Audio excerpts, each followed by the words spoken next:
You know that it's fun to go out, except I never leave my house.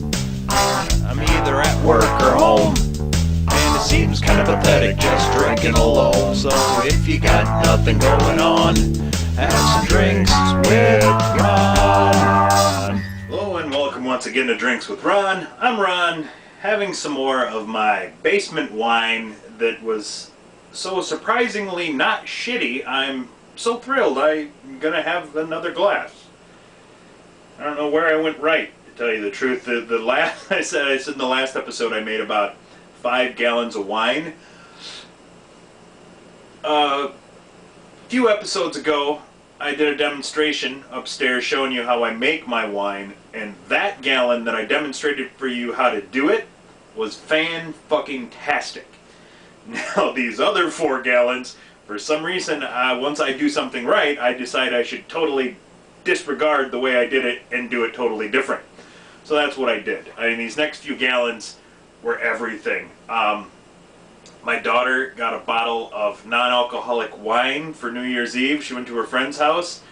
Horrible. I mean, not sparkling grape juice, non-alcoholic wine, like a dry red wine. I wouldn't have drank this shit if it had alcohol in it. Like, I don't care if this is going to get you drunk. I would have choked it down at best. I probably wouldn't have drank it. I probably would have drank shots of watered down 10 High before I would have drank this horrible shit. So, of course I used that. I dumped that in there. I had some raspberry wine that I started last summer when I moved in here with raspberries that my mom had frozen and vacuum sealed from her raspberry patch. Well, when we moved from the old house to here, I had like a 1-pound brick of frozen raspberries that frankly weren't going to hold up through the move and weren't going to be eaten after they were thawed and refrozen, so make fucking wine out of them, you know. Shit, if I can't eat it, it's gonna get me drunk? Well, yes, with enough time, sugar, and yeast, it can get you drunk. So I had a gallon of that. I bought a few bottles of this, it was like Red Dog, that's not the name, Blue Dog, but there's like 3 different kinds. It was like a berry beer, but it was more like weak wine, just really thick, syrupy, heavy. And I remember saying to a couple of people, this would actually be great base for a wine. So when I got home and I couldn't tolerate to drink this shit, I dumped it into a gallon, made a few more. So I made all of these and they all sucked. So what I did was I eventually started mixing them all together. This one's too dry, this one's too sweet, this one's too that. Well, if I put them all together, they'll all suck, but they'll all suck uniformly. So that's where we are. This one somehow must have escaped the batch of mediocrity, so instead of holding on to it to savor for a later date, I'm going to drink the shit out of it now and let this crap hang out for probably a calendar year if I had to guess. But my last episode got me thinking about the good old days in La Crosse when I was quite a drinking man. Farnam St, that's where I'm going to take you back to today. The Golden Age, we refer to it as, my best friend and I. It's 2 years we'd always talked about since we were kids. Like, me and him in high school, I'll put it this way, we'd sit on the phone at night and we'd just be talking about shit like, oh man, when we move out, oh, I'm gonna get an apartment, oh yeah, we should get an apartment, oh, we're totally gonna live together, man. We're gonna have nothing but fucking pizzas in the freezer and beer in the fridge, and that's fucking it. It's like, we talked about everything, like literally, everything we said was identical. The only place we deviated was I wanted Coke in the fridge and he wanted Pepsi. Like, alright, well, we'll have some of each and we'll load the freezer with fucking pizzas and we'll just get beer. And that's pretty much exactly how it went. We moved up, got a place with like 3 other guys. Then we'd started playing music, and I should throw up the air quotes for that, because my roommate and I were starting to learn how to play music when our buddy, who was quite good, we made a band. Hate to overuse the air quotes, but my God, I mean, these, if I use the real terms, you might actually think that there was a band and we were playing music. It was our buddy Matt playing shit while him and I said we have instruments in the other room that we kind of know how to play a little. So we got an apartment there, then we started playing music. We worked on all these songs, multi-tracked recordings. I got a whole bunch of the originals, surprisingly good. But Matt says, you know, guys, we're going to take this to the next level. We got to get a house. We got to, you know, us three, we move in together. We got our jobs, you know, we work, we do our stuff, we pay our bills. But at night, it's us three, we fucking practice. You know, we just nose to the grindstone and we practice until we are tight. And then we start playing out gigs and we go from there. All right, man. You know, and like I say, I bought a bass, couldn't play a fucking lick. It was ridiculous. My roommate got a guitar before I got the bass, and he was actually progressing fairly fast. I mean, bass is way easier to learn than guitar, but I think he was like ahead of me. So yeah, this is a whole big pipe dream. We're gonna get a house. We're gonna work on it all the time. So I find a house, 3-bedroom house, because you can't have an apartment if you're gonna be a band. You can't fucking fire up the bass and shake the whole apartment at 2 in the morning when there's a dude downstairs who's working third shift or, you know, whatever. You just can't do it. So I found us a house, 3-bedroom, reasonably located, fairly cheap, had the bedrooms, the living room, also had another little practice area and a full basement, so if we needed to go to the full-on jam session. So I find it, I kind of mention it to my buddy, he said, yeah, we get it, we sign the fucking lease, and a couple months later I talked to my buddy and he's like, nah, I'm staying in Eau Claire. So this leaves me and my friend screwed, essentially. So he comes back to me and he tells me, I got this guy I work with. He worked at a grocery store. He's a fucking butcher. In the meat department, he's a butcher. He said, what do you do? He said, I'm a butcher. I butch. So he's like, yeah, I know this guy. He works produce or whatever. He's pretty cool. He's in a band. You know, he likes the whole idea of having the house and being able to be loud and the whole deal. Like, he's in. It's like, sweet. Like, you know, should probably meet the guy. He's like, yeah, well, he'll come over. So we're going to meet this dude. But the kicker is, if you notice this with leases, they either end on the 31st and begin, you know, that next day. There's always like this, like you're supposed to be out and have the apartment cleaned and out of the way so the next guys can move in. But every lease in fucking town starts and ends the same day. So where the shit are you going to go in between, you know? So our lease actually ran out a week early compared to all the other leases in La Crosse. So we're out on our asses. And, oh, it was rough. So we're at a friend's apartment. Actually, my wife now. It was her apartment. Got all of our shit in there. My car is loaded to the top. Front, back, trunk, passenger seat. And we meet this guy. It's the strangest situation. I'm meeting my best friend's work associate at my future wife's apartment so that we can all move in together, and this is like our introduction. So he was pretty cool, everything was cool, bills are all I was worried about, I didn't give a shit as long as he wasn't a fucking Nazi and he didn't eat people, he was okay in my book. So we move into the apartment, I say we go through a year with this guy, and not horrible, he's an alright guy. The next episode will be stories about that year. But then after that, we got out of that place, and my roommate and I got our own apartment, just me and him, as we talked about back in high school, and literally fulfilled the fucking dream. Beer's in the fridge, pizza's in the freezer, fantastic. You know, I straight up told the neighbors when we moved in, hey, we're in a band, we play a lot of music, we do a lot of editing. If we're ever too loud, you come up and beat on the door and say, shut the fuck up. Which, we lived there for 2 years, and most of the people downstairs were there for 2 years too, and we never heard a complaint out of them. So it was great. And I told, every time I ran into him, I said, you know, we're too loud. You know, so no, we get to Farnam Street, and this is fucked up. We're going to move out of our last place, and I told you that we've got the roommate, and it's just rough. We bought a U-Haul, loaded it all up the night before. Everything we own is in this U-Haul and our cars. except for a futon mattress, which him and I are both sleeping on in an empty room on a hardwood floor.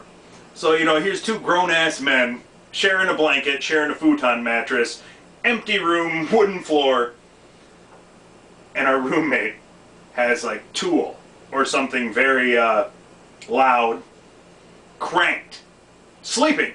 I shit you not, he's asleep. He is 3 rooms away with his doors closed. We can hear it as plain as day. Now, we've got to get up at, like, 5 in the morning to get out of there, because the way, if you know anything, like I was telling you about the leases earlier, U-Haul's the same way. Everybody's moving the same fucking day. So we got a truck, but the truck had to be back, empty, refueled, and returned by like 11. So we're like, fuck, we gotta get out of here at 5. So dude's got this shit cranked. It's like 3 something in the morning. Finally, mercifully, the CD ends, and we just are like, oh, thank God. Count to 3, it starts over. We just looked at each other and went, Jesus fuck, he has it on repeat. To which one of us says, quite politically incorrectly, and shouldn't be repeated, I'll add, no, he has it on retard. So we laughed for like an uncharacteristic amount of time, like a dreary, half out of your mind, I have no sleep, insomnia, crazy person laugh. Like, we laughed for probably a minute and a half, 2 minutes straight, until we finally, when we got done laughing, we just passed out. Tool at fucking 97 decibels and all. Pass out. Get up in the morning. We go to move into our new house. Fucking great. Let's get in here. Fucking 5:30 a.m. We are there. We're in the driveway. We got fucking my car. We got his car. We got the U-Haul. Let's unload it. We go up to the door. It's fucking locked. This apartment that was empty when we had gone to look at it, well, apparently 2 of our landlord's other tenants had a fire in their apartment. I still suspect it was somehow crack related. I don't know. But they had a fire, and Mike had to move them into this place. So, a previously empty apartment is now, it's not empty, but there's nobody living in it, but they got all this shit on the porch and the door locked. So I said, we're sitting there fucking 5:30 in the morning, the sun's not even fucking up yet, just starting to come up, and there's just a porch full of shit. And we sat there and we wait, and there's nothing you can do. Finally, this dude with a weird lazy eye shows up, and I'm assuming it's his daughter that lives there, and she's got some fucked up hair. There's another guy who may or may not have been a baby daddy. I don't fucking know the specifics, nor did I care. I was like, get your shit off my fucking porch. I gotta move in. Well, they didn't show up till like 7 or later. Like, it was way late. Like, now we're under the fucking gun. Like, okay, we're here, but we can't get in. Truck's gotta be back. So what do? We're like, dude, this shit's got to come out of the truck. So we unload an entire 14-foot U-Haul onto a sand/gravel driveway in the back of the house. Just loading all the shit and dropping it on the ground, like couches, just fucking all sitting there. So U-Haul's empty. I drive the thing back to U-Haul. No, my car's sitting at the U-Haul. So I drop the truck off, I pick my car up, I come back with another carload of shit. I get there, it starts to fucking rain. So now, all of our belongings, save for the things in our car, are sitting on a fucking dirt driveway getting rained on. So like a couple of fucking mad bastards, we just start grabbing shit, running up these stairs that were pitched. I swear to Jeebus, it was a 45-degree angle up these fucking stairs. Wooden, poorly constructed, poorly fucking thought out. Somebody said, porch here, there's a sidewalk, it needs to meet the sidewalk. Oh, they would have put that fucker at a 90-degree angle if that's what it would have taken to meet the sidewalk where it needed to. It wasn't about functionality, it was about meeting the fucking sidewalk and looking good. So we're just hauling up there, trying not to fall on our face as we go. Little did we know that right across from us, in a basement apartment, where the window is like ankle level, one of those basement windows, our neighbor is sitting there, chain smoking marijuana, watching us do this whole fucking thing. going, what the fuck is wrong with these guys? We wind up meeting him at the bar a few months later. One of the first things he says is, so what the fuck were you guys doing? To explain to him the whole situation, he's like, okay, I thought you guys were fucking nuts. I mean, why would... It makes no sense. He's like sitting there just fucking smoking his bowl and watching us do this. And like, I'm sure it was very entertaining. But the second thing he says, we had signs up. There was a door that went to an inside porch, and then there was the door inside there that went into the house. Both of them had little 8x10 printed signs from the computer. And he's like, what did those fucking signs say? Like, what do you mean? He's like, sorry, don't want to sound like a weirdo, but I'm sitting down in my basement, I look up, I see these signs, like I got my buddy's telescope, I'm trying to read them. Like, oh, okay. Like the first sign, as you come in, says, oh Jesus, what was it? It said, no cigarette smoking in the house. Number one, right up front, 8x10, in the main window. Then you walk into the porch, and you turn to your left, and you have to take one step up, and the door there to the kitchen, there was a sign that said, women, please leave shoes, comma, pants on front porch. Not exactly tasteful, kind of funny. I thought it was funny. Never worked. For the love of God, they would leave their shoes there. It's like, well then I know you fucking read the sign. Why are your pants still on? What, we're just gonna pick and choose which signage we listen to? Like, you can't listen to half the damn sign. That's not, leave your shoes on porch. No, it said pants too. So dude's sitting at the bar admitting to us that he's sitting in his basement with a telescope fucking trying to see what we're up to. We're like, dude, just fucking come and ask us, you're cool. And he was cool as shit. So we lived next to this guy for a year, and it was the most fucked up thing. As I said, you entered in the back of the house, the door was in the back, there was no doorbell, and the living room was on the opposite side of the house. So if it's Monday night, you're watching wrestling, it's cranked, somebody could have literally kicked our door in, we would have sat there, not knowing. So we installed a doorbell, eventually, and, God, we had this neighbor, his name was Dave. He was from Virginia, and he had done way too much of something. Again, I'm going to go with crack, but I don't know. He had what I call the crackhead look.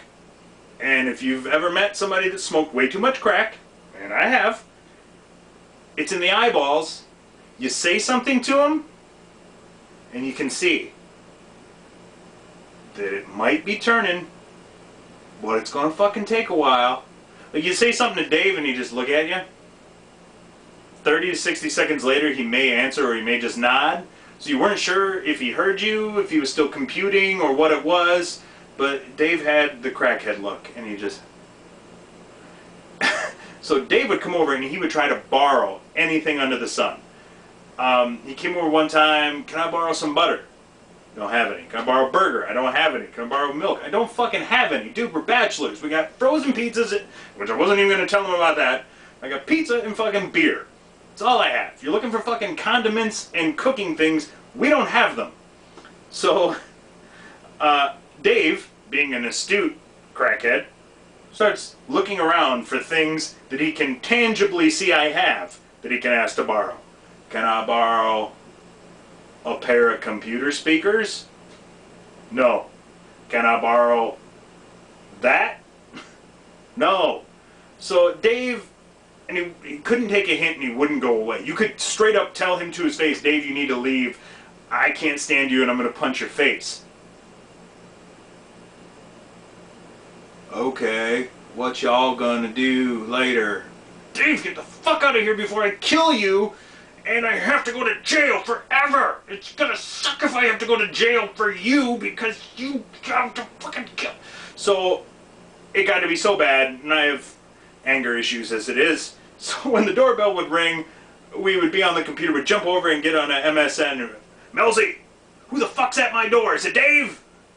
Not Dave. Some big dude with a beard. Big Jim. He's cool. Alright, I'm gonna get the door. In fact, we're gonna watch wrestling, drink some beers, come over. I know you hate wrestling, but who gives a shit? Get over here and drink some beers. So, Now that I've sufficiently rambled for minutes upon minutes, I haven't even gotten to any of the stories from Farnam. So, there's part one. One of these days I will regale you with more tales of Farnam Street. Until then, Drinks with Ron, signing off.